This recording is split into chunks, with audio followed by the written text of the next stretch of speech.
Good morning, good afternoon, and good evening for another very special edition of Diary of a Double. It's a year-long journey that Antonio Aguilas is going to do to train for a 67-kilometer round-trip swim across the English Channel. So he's starting in England, swimming to France, and then back, and it will be a world record. Welcome, Antonio. Hi, Steven. Muy buenos días, buenas tardes, buenas noches, wherever you are watching and listening to us. Yes, another week, and you had a hard one. Yes, week 16. You know, it's like compounding. I mean, I'm trying to catch up with Rafa, and this week was the week when we have to do the 10,000. It's a tough week because it's probably the most intense workout during the week and in the period of the month, because you have the clock and you have to do certain things, and this week Rafa came out with a new thing, Steven. So we did 10 1,000s. Okay. So we warm up the first 1,000 with 5 200s, and then we were gonna do first a 300, and my time 140, which is a long course, my R4, 200 recovery in R2, which was about 148, 150, and you do that 2 times. So that was the first 1,000. The second 1,000 was at 145, which is my R3, all the time. Yeah, whole day. The whole thing. And then you came back to the 2 500s, and then so we did 7 of those. Oh. At seven, I was dying. We're really tired. My heel was hurting my back. And this is the good thing about trusting your coach, because we were, that morning before we went to the pool, we had he comes to my house, because my house is very close to the pool, and we warm up here in my house. We do a lot of stretching and with the how you call the bands. We do a lot of bands and get ready. And I had told him, well, I'm gonna try to go the last 1,000 with the paddles and pool boy under 15 minutes. And he just looked at me and said, well, if you do that, I'll buy the next round of chilaquiles when we are having breakfast. And so when we got to 7th, I know what he was saying that. And Rafa told me, let's concentrate in the next one, the 8th, and have a good 8th one. And I could use pool boys and paddles. And let's forget about the last 1,000. We'll talk about the last 1,000 when we finish this. And I really went out 135 on the hard part, and that changed. And then we did 10 75s all out, and then instead of doing the 1,000, I did a 600, and it went well. Okay. It went well, and it wasn't the 1,000. I did it in 135. Okay. So I was happy. He was happy. I was happy. Happy that it ended, mostly. Yeah. But the feeling is, when I was having that crisis, is I have to think that I'm gonna have that crisis when I'm in the ocean. That's gonna happen at some point at the double crossing, and you have to be able to get out of it. And you know what? He told me, what do you want to think about? And I said, well, probably the crucial part for me, I don't know, maybe you have some insights of this. The crucial part is that I'm able to get to France in 12 hours, a little under 12 hours. Yeah. Because otherwise, the going back is going to be complicated. So I have to be able to hit Cap Gris-Nez, and if the tide is changing, that's complicated. I mean, if you're on at the beginning, it's going to move, and that happened to me on my second English Channel swim.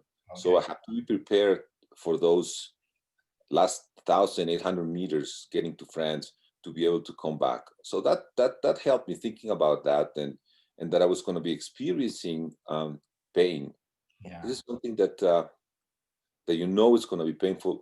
There's no double that's not going to be painful. I mean, I don't think so. What have been your English Channel times, the when you have swum? The first one, 18 hours and Oh, 19 minutes. That was a very bad day. You know, 5 people went into the water. I was the only one who finished. oh, Very bad day. The second one, I was gonna be under 12 hours, and I was 800 meters in front of Cap Grinet when the tide started changing, and it took me an hour and a half to be able to get oh, to the wow. coast. So that wasn't a very good. That was about well, it wasn't a bad experience. That's when I finished the Triple Crown in one season. So Yeah, I couldn't be upset about that. yeah. But that reminded me that that you have to hit the change of the tide, otherwise you're going to be in trouble. Do you And think you're in better shape now than you were when you did the 18-hour one or the 13 and a half hour crossing? Oh, yeah. and you know, there's two things. I'm much stronger. You know, I'm 20 years older, Yeah. but Rafa has put a lot of time. We've put a lot of time in that I have strong in my arms and my shoulders. And the other thing is we've been working technique. Yeah. Um, to you know, and the other day we did. The other day I did a 200 under. It was what two 251, and I hadn't swum 251 in a 200 in a long time. Wow. Nice. Long course. Yeah, that's that. You know, your Very question is nice. very relevant because Yeah. I feel even that I'm older. My see, I stopped swimming for about 20 years, Okay. which is it's not never good to do that. So I think I'm in better shape. When I saw you swim in La Jolla, your body was very, very flat. You know, you had very nice body position, which meant that you were kicking. Because if Yeah, you were kicking, then your body would be like this, creating more resistance. But your body was like this. So I think you and Rafa have done an excellent job. well, I keep on thinking about what's our friend's name? The one that kicked the they went to Catalina, the kicking with the board. Oh, Greta Anderson. Yeah, I always think about Greta. That's I think that if she was able to do that with a kickboard in the ocean, I have to be able to do that in the pool. I have to kick, Yeah. and yeah, that has improved. That's something that people who are listening or watching, it pays a lot to do technique. Yeah. I mean, it's very boring, but it pays a lot to do technique. Yeah. And what's amazing to me is I can't think of another sport, certainly not triathlon, certainly not marathon running, certainly not cycling, certainly not soccer, basketball, baseball, or anything where you're faster now at 61 than you were at 41. Yep. It's, the sport of swimming is amazing that way, how swimmers, we can continue to get better and better. And we see it all the time. Yeah, I'm totally amazed. And you know, before it was very difficult for me to think. You know, when I did the Triple Crown in 1 year, I wasn't swimming like I'm swimming right now. Yeah. Even at the end of Ocean 7, I wasn't swimming as good as I'm swimming right now. That, Wow. that gives me a lot of enthusiasm. Because, Yeah. as I said, my ikigai. Yeah. It's Ikigai. Ikigai. Ikigai is long distance swimming, and now that Jimena has become the CEO of the company, and I'm being relegated to just be the chairman. I have more time I have more time to do things that I like. Yeah. Well, unfortunately here in California, we have our, ongoing COVID problem, and they've have a stay-at-home order in Northern California and Los Angeles. So, that might put a crimp in your plans for coming to La Jolla for week 18. Yeah, week 18 will have to change. Yeah. Um, and And maybe explain to people what you were planning to do for week 18. yeah, week 18, I had gone and accomplish the most important thing. I had convinced Lucia that that I was going to go and I was going to do it in the middle of the week so she doesn't have to spend the weekend alone. So that was a big improvement because she doesn't want to travel and didn't want me to travel. So I convinced her, and I wanted to come and do with Dan Simonelli on Thursday. I think it was 18. Mhm. I want to do swim 2 hours at night, like I did the other day. Start at 5 o'clock in the morning, Yeah. swim 2 hours, then rest about 2-3 hours and do 4 hours swim, Mhm. and then rest maybe 4 hours and then do a night swim when the sun goes down. And what we wanted to accomplish is to do 2 more hours than I did the month before, and put one more some more hours Uh-huh. of night swim. Yeah. Night swim is always, it's not complicated for me in terms of navigating or Right. swimming, or but it's cold, it's more complicated because the air temperature drops down, Yeah. and the water feels, if it's cold, it's going to be feel you're going to feel much colder. So I need to train for that. Yeah. So I yesterday, so yesterday yesterday or the day before, I read a big article in the New York Times of how Newsom was saying that a lot of the counties were hitting the 15% of beds, and if that happened, they would have to close the economy and close Yeah. the restaurants, and that makes it complicated because the risk increases. I'm 61, and even I'm healthy, I don't want to be, you know, sick with COVID. I guess nobody wants to be sick with COVID, and so I So decided, instead of going to La Jolla, you're going to do something even harder. yeah, well, I didn't think, yeah, yeah. Well, what happened is that I didn't want to go to the ocean because the last time I was in Cabo, I was eaten by the jellyfishes, and when we went to Acapulco, we had 31 degrees water. So I said to Rafa, well, our only we have to go to the river. And after I said that, I said, you shouldn't have said that. You must have gone to Cabo and see if you could swim there, because we're gonna do 8 hours, the same routine, but we're gonna do it in the river, and that's gonna be hard. Yeah. That's gonna be hard. I promised to do a video of Rafa is very good. You know that Rafa was starting to be a photographer. Okay. He Okay. takes very good pictures and videos. So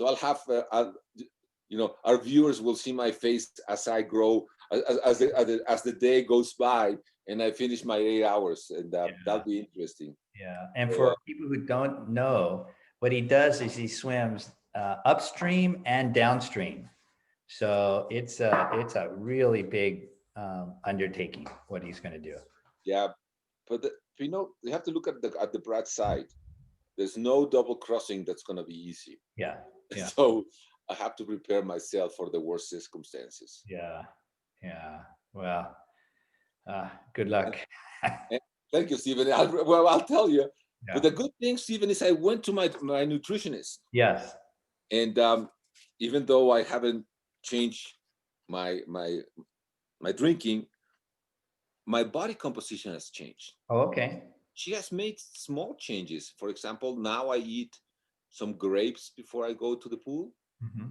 And when I finish my workout, I take some protein and I get some bread, any fruit that I want. But I like grapes. Then before, I was very afraid of eating things in the mid morning. Mhm. When I was a little kid, my mom said that wasn't good. So I grew up without eating anything in the middle of the morning. And so when I'm hungry, especially when I do speed training or weights, I get hungry in the middle of the day, Mhm. in the morning. So I eat something, even a sandwich. Yeah. And then when I get to eat, I eat less. And then at night, for Mexicans, it's different than Americans. Our big meal is at lunchtime. Yeah. Now I have a grape in the afternoon at night, um, and I have some cheese and Okay. some ham and a little bit of bread, and that alone has changed my body composition from being 35 kilograms of muscle. Mhm.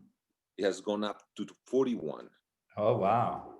and my fat has gone from 26 to 21. Wow. Yeah, yeah. You're gonna need new Speedos. Well, it's I saw yesterday Jaime Delgado, who's my mental coach. He had COVID, and he was he'd been in the hospital for 2 months and 1 month in his house. So he's the first time he saw me since he got sick, and the first thing he told me is, "You've lost weight." And I said, "I haven't lost that much weight. My body composition has changed, but I haven't lost that weight." Which is always, it's really interesting, because if I would be thinking about weight, I would be very disappointed, because I haven't lost that much weight. Yeah. It's just my body composition that has changed. Yeah. Interesting. And I have one more thing before we wrap up is Tim Maximoff. I was on a Zoom call with Tim Maximoff, and you had mentioned Tim Maximoff in last week's Zoom call. So it was interesting, and he was so happy. I said, Antonio remembers you, Tim, and he was so happy that you remember him. He said, "Oh, please tell Antonio, my best wishes," and he wanted to know what you were doing and everything. So a lot of people think very highly and remember you very, very well. Thank you, Steve. You know what happened with Tim is, I don't know if later in his life that changed, but when I met him, he was the only child. And Tim was he is a very smart person. Yeah. And he was a very good swimmer at the time. So for him, it was even more difficult than for me, getting along with a lot of our team members. And he and I got very well. Yeah. Got along very well. So I've always remember, and I was thinking about that after I said that to you the other day, that as you could think, I didn't have that much money at that time. I didn't have money, to put it that way. And but there was this park in the Bay Area for the Wrights. Yeah. And he loved to go there. And so his mother used to take us both there, and so I was very happy. And I always remember, because we both didn't have that many friends, and so we were friends, and so we would go to the Wrights, and her mother would always take me and say, "Well, take good care of him." That was one thing that she said. So don't worry, Miss Masma, I will take good care of him. So yeah, he's a great guy. What is he doing? Is he an engineer, or what is he? He's an attorney now. Yeah. Oh, he's an attorney. Yeah. Wow. Is he living in the Bay Area, or he stayed at? Yes. Oh, well, if you talk to him or see him again, send him as regards. And I will. Yeah, he's a great guy. Yeah. Well, that's what we can say about you too. So thank you. You gotta gear up for week 18. 8 hours in Las Aztecas. You're enjoying that as much as Rafa. You guys love to see me suffer. Yeah, Rafa, Rafa just the same smile that you have. All right. Okay. Bye-bye. Ciao.